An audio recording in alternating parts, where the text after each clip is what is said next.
فيديوهات أمل.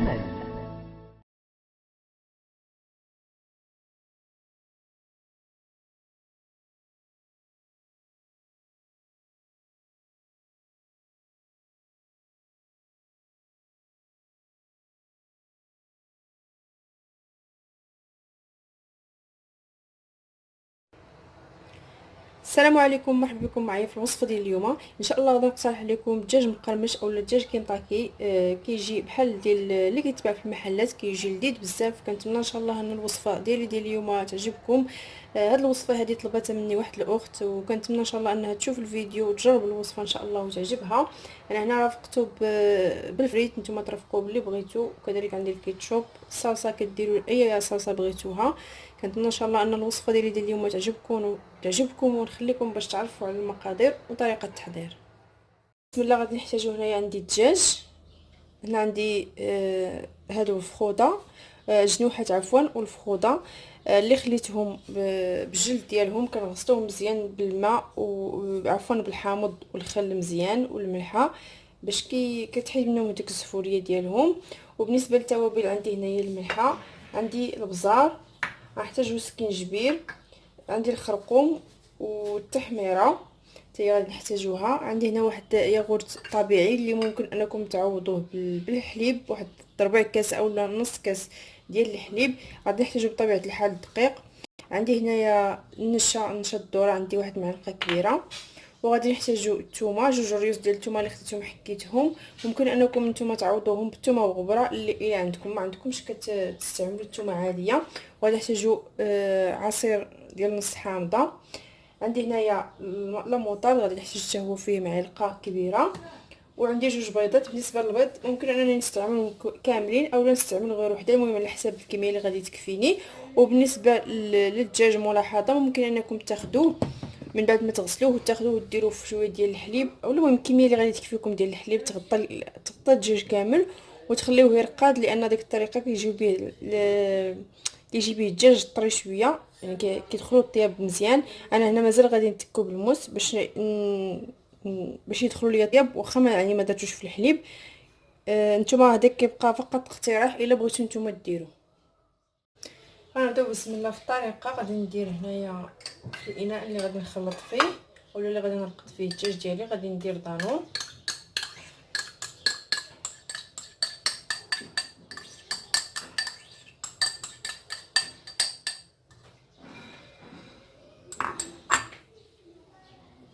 غادي نضيف الثومه،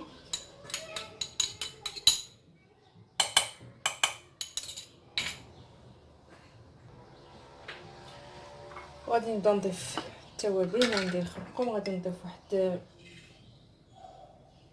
نص معلقه، وكذلك نفس التوابل اللي ضفت هنايا غادي نضيفهم هنايا على الدقيق حتى هو.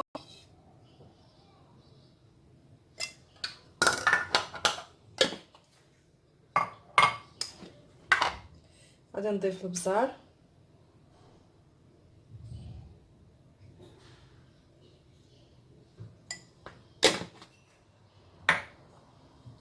الملحه، وغادي نضيفها حتى للدقيق.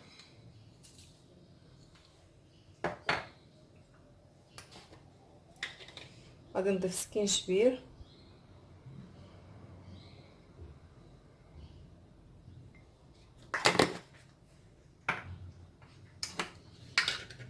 تحميره واحد المعلقه صغيره،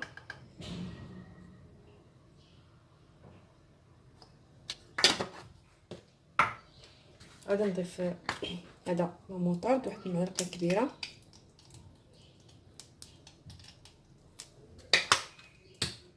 هنا عندي الصلصه الحاره اللي كتبقى اختياريه، ممكن انكم ما تضيفوهاش الا ما بغيتوهاش، كتعطي واحد المذاق زوين. نسيت ما ذكرتش في المقادير، هي والزعتر.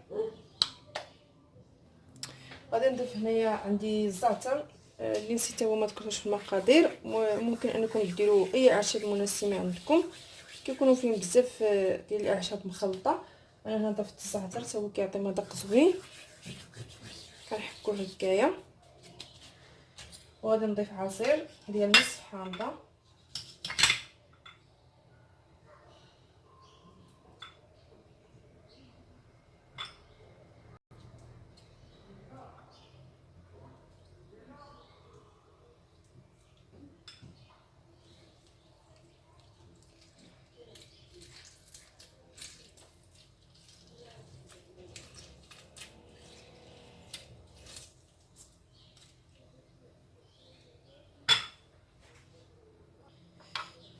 هنا جبت معلقه غادي نخلط بها هاد المكونات كلها مع بعضياتها مزيان باش كتنسجم مزيان مع بعضياتها العناصر كلها.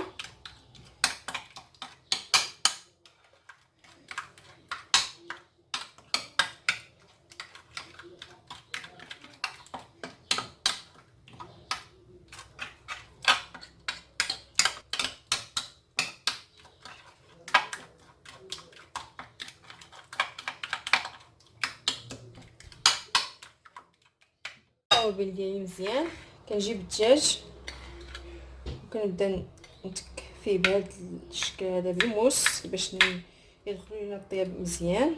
وضروري كنخليو كما قلت الدجاج ديالنا بالجلد ديالو، ما كنحيدوش ليه الجلده، كنحاولوا نديرو فيه نشرطوه بهذا الشكل باش يدخلوا الطياب مزيان، وكذلك يدخلوا ديك التوابل اللي حضرنا.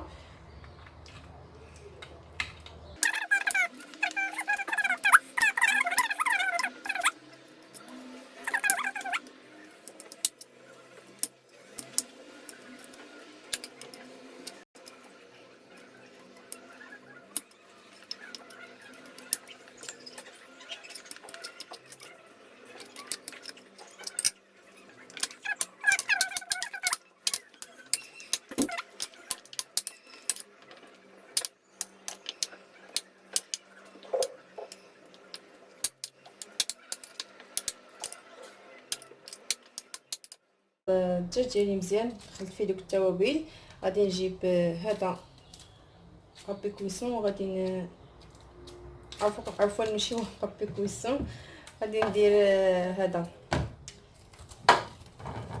بلاستيك الغذائي وباش غادي نغطي الدجاج ديالي باش ندخلو للثلاجه.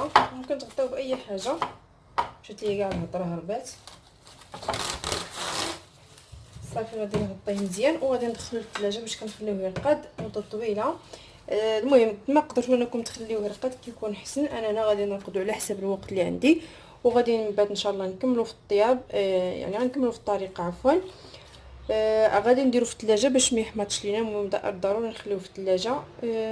بحال دابا نتوما ممكن انكم ديروه في هذا، تدخلوه للمجمد وتخليوه ليله كامله على حسب الا بغيتو ترقدوه في الليل ولا الا بغيتو ترقدوه في الصباح وطيبوه في الليل اللي بغيتو نتوما. المهم انا غادي نديرو الغدا غادي نرقدو دابا في الصباح، غنخليه حتى نبغي يعني نطيبو لانه هو دغيا كيطيب، حتى نبغي نقليه وغادي ان شاء الله نكملوا الطريقه لانه مزيان ضروري انه نخليوه يرقد مزيان. خلطت مع هذوك التوابل وغادي نضيف عليه هذاك معلقه ديال النشا اولا المايزينا، وغادي نخلطهم مزيان مع بعضياتهم باش ينسجموا هاد العناصر كلها مع بعضياتهم، وغنغطيهم حتى هما نخليهم حتى ان شاء الله نبغي نقلي وغادي تشوفوا معايا الطريقه.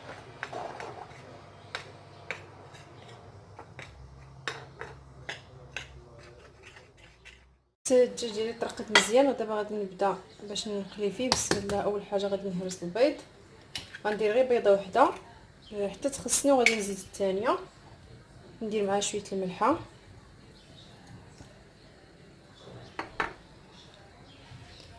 غادي نطرب البيض ديالي مزيان.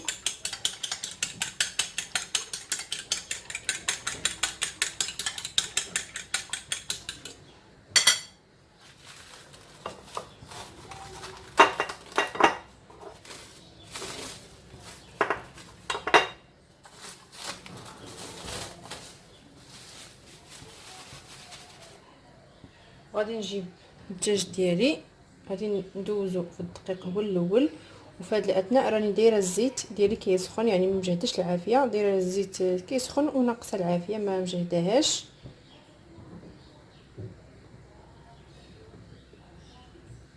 وغادي نعاودو في البيض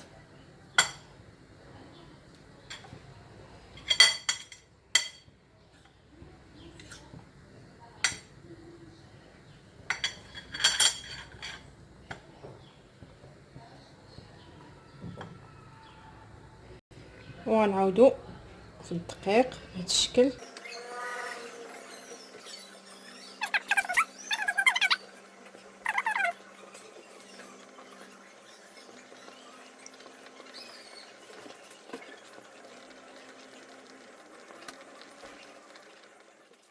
ملاحظه بالنسبه لكم الا بغيتو ديروا هاد الدجاج هذا في شابلور كديروه، اولا ما بغيتوش كتكتفيو فقط بهاد الطريقه اللي درت لكم انا، على حسب يعني اللي بغيتو نتوما، كيبقى لكم على حسب الاختيار ديالكم.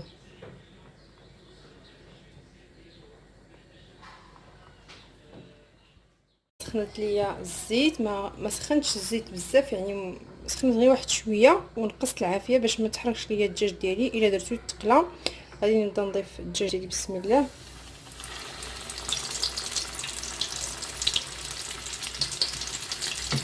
كنقصوا العافيه باش ما تحرقش لينا من برا وما يدخلوش الطياب من الداخل.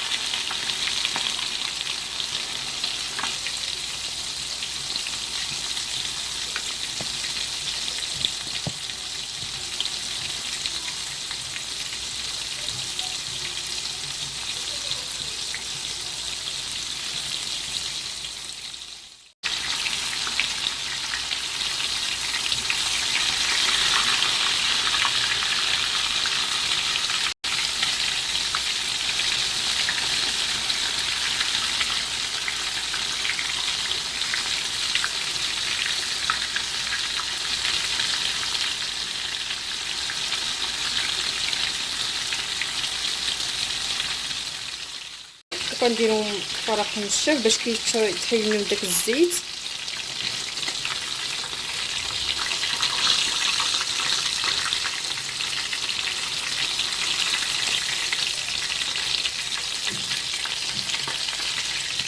كنخليهم يتسكروا مزيان، صراحه كطلع منهم واحد الريحه زوينه بزاف هما كيتخلاو.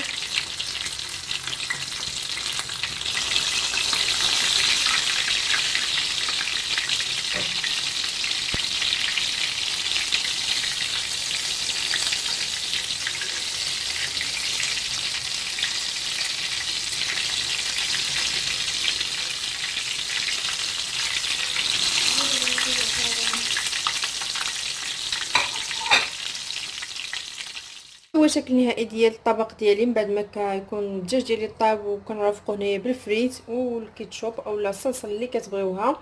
كنتمنى ان شاء الله ان الوصفه ديالي اليوم تعجبكم، وكذلك الاخت اللي طلبتها مني تعجبها الوصفه وتجربها ان شاء الله وتنجح معاها. ما تنساوش دائما تشتركوا في قناه هواة امل اللي مازال ما اشتركش، وكذلك تفعلوا زر الجرس باش توصلوا بكل جديد ديالي، وبالصحه والراحه.